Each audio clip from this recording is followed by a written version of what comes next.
Chapter 5. Second round of pilgrimage.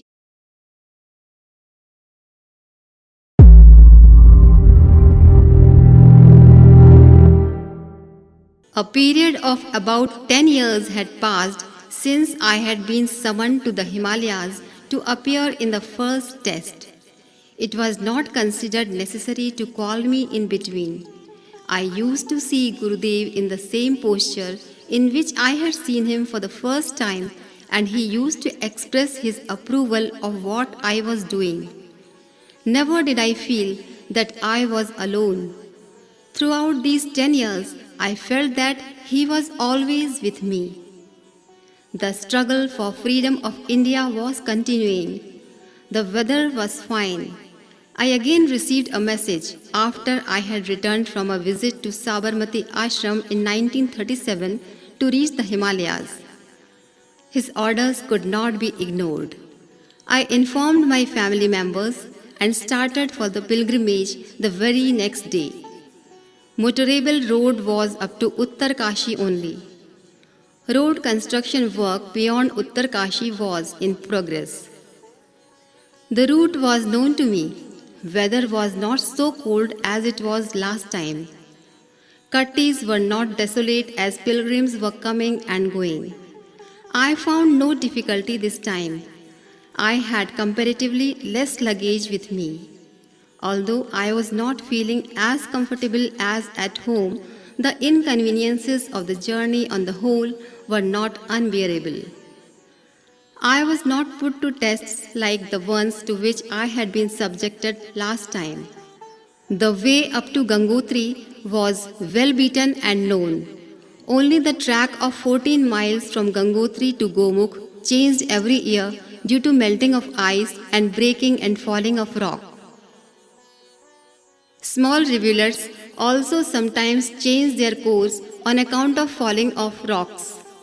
This route can be crossed by seeking guidance of some local persons or by using one's own hunch and intuition.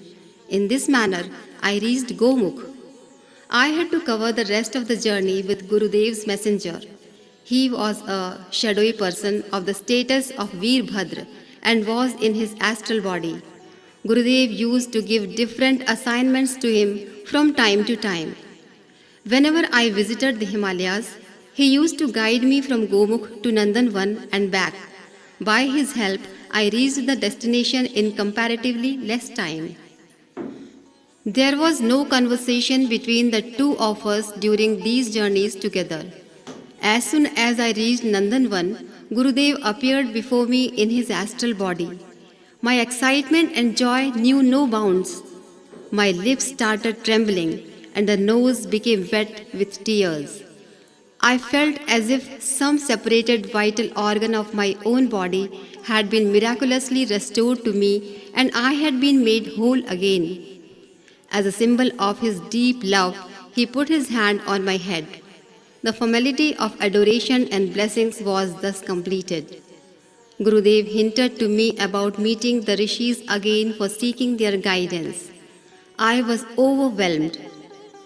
Almost all the rishis of Satyug live in this region of the inaccessible Himalayas in their astral bodies. I had met them here earlier.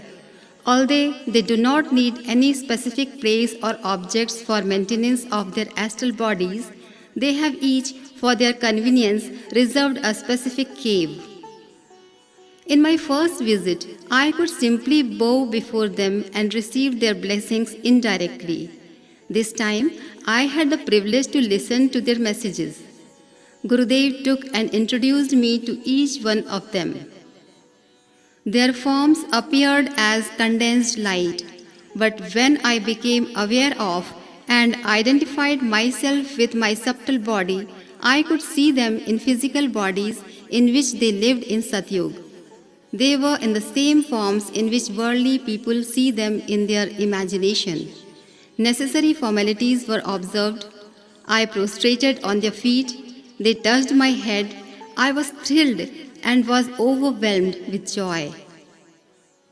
Coming to the main purpose, they said through Paravani that the life-transforming missions that they had initiated for upliftment of humanity while in their physical bodies had become almost extinct. What remained was nothing but their ruins.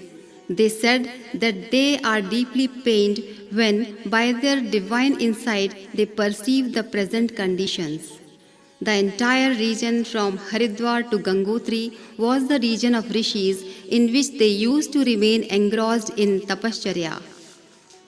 There were several ashrams here and there on the lines of Gurukul Aranyak of Rishi Jamdagni at Uttar Kashi. All rishis were engaged in their own research work and tapascharya. Devtas, gods, used to live where the rishis lived in their astral forms at present. After the ice age, everything has changed and the missions of the rishis have almost become extinct.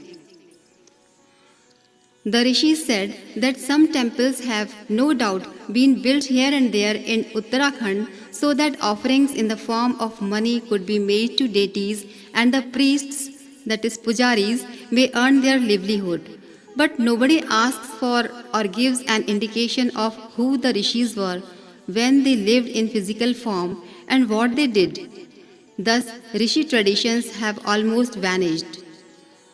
All the rishis whom I was introduced repeated almost the same sad story. While bidding farewell, there were tears in their eyes. It appeared as if all of them were sad and afflicted with sorrow. What could I say? How could I do the missionary work which so many rishis used to do? I had no strength of my own to do it. I was moved when I saw them heavy laden with sadness. I thought, had God made me capable enough, I would not have remained mute and returned in this manner after seeing the rishis. Silence overtook me. I was stupefied. There were tears in my eyes. It pained me as if I had been stung by a scorpion to see so many rishis who were all great and most capable, so unhappy, helpless and concerned. Gurudev's soul and my soul were responding in synchronicity. We were looking at each other. His face was also sad. Oh God, what an odd time has come when no successor of these rishis has been born. Their lineage has come to an end. Not a single purposeful activity which was initiated by the rishis is alive at present. There are crores of Brahmins and millions of so-called saints. If amongst them there had been only 10 or 20 true Brahmins or saints, they would have worked wonders like Buddha or Gandhi. I recalled that in the past, when the princess, daughter of King of Kashi, shed tears and asked, "Who will revive the Vedas?" Kumaril Bhatt appeared and said, "Please do not lament so long as Kumaril Bhatt is alive on earth." Kumaril Bhatt achieved what he undertook to do. But today, there is no Brahman, no saint, and a rishi is almost out of question. Only hypocrites are seen screaming everywhere like wolves disguised as lambs. Such ideas filled my mind for the whole day after I had returned to my cave. Gurudev was reading my mind. He too was unhappy like me. Gurudev said, "Then do one thing.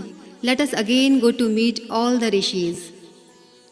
Tell them, if you sow direct, I may sow the seeds, but you will have to do the manuring and watering so that the crop may grow. At least by making such an offer, you will feel much relieved. Also, ask them how to make a beginning and what will be its outline. And also tell them, I will definitely do something. If all of you are kind enough to shower your grace, there is bound to be greenery in this deserted graveyard." On Gurudev's command, I could even say that irrespective of the consequences, I was prepared to jump into the fire. Gurudev could read my mind. This time I saw his face beaming with joy like Brahma Kamal. Both of us were quiet but happy. We decided to again meet all the rishis whom we had met last night. When they saw us again, each one of them expressed satisfaction as well as amazement. My life, its legacy and message. हमारी वसीयत और विरासत. Author Shri Ram Sharma Acharya. If you found this video helpful, then please like, comment and share it, and subscribe to our YouTube channel Rishi Chintan. Please press the bell icon so that you will receive notifications of our upcoming videos. Thank you.